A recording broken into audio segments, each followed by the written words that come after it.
Have you ever heard of the Orange County Housing Report?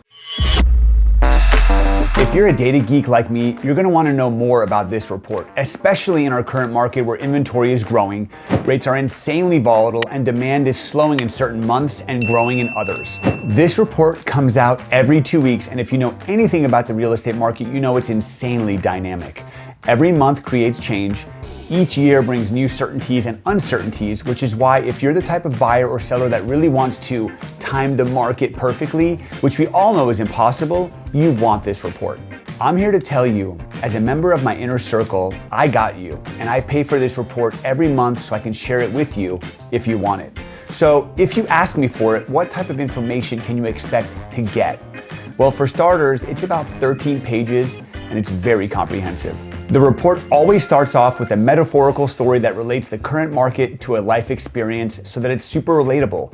Not everyone can just understand numbers, and Stephen Thomas, the author of this report, does a great job when it comes to presenting the data in a way where people can really understand it. The report discusses inventory in extreme detail, going back 4 years so you can actually see trends. Supply and demand is everything in real estate, and as inventory grows, demand falls.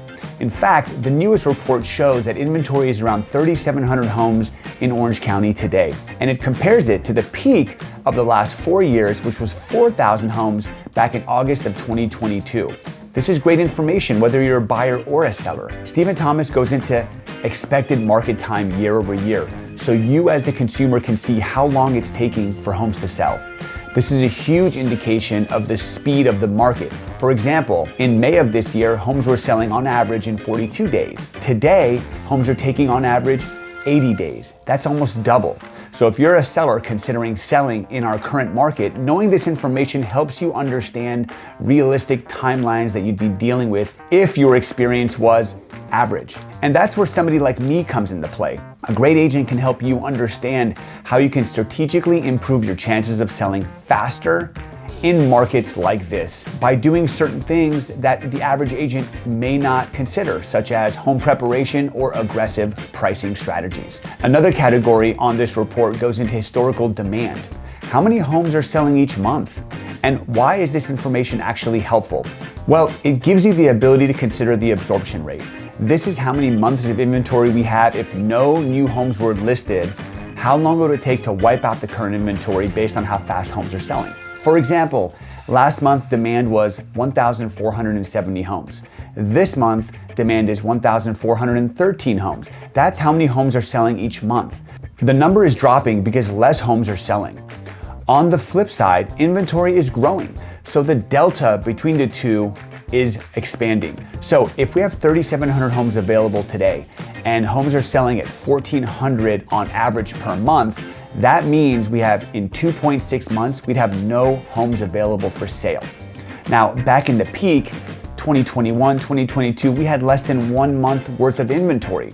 So why is all this important? Why am I talking about absorption rate?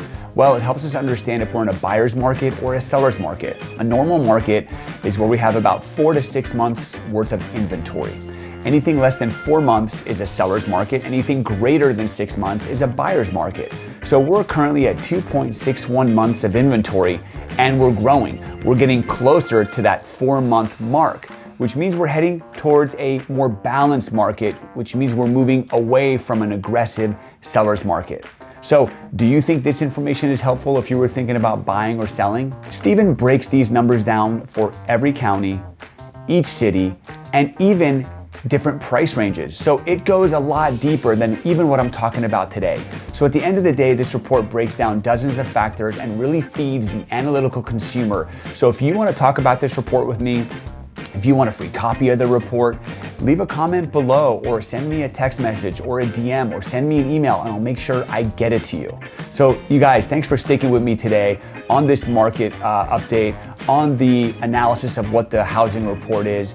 And I just want to let you know that if you can do anything for me, it would be subscribing to my channel. If you subscribe to my channel, it lets YouTube know that you like what I'm putting out, which gives me more resources to put out more great stuff. I'll talk to you next time.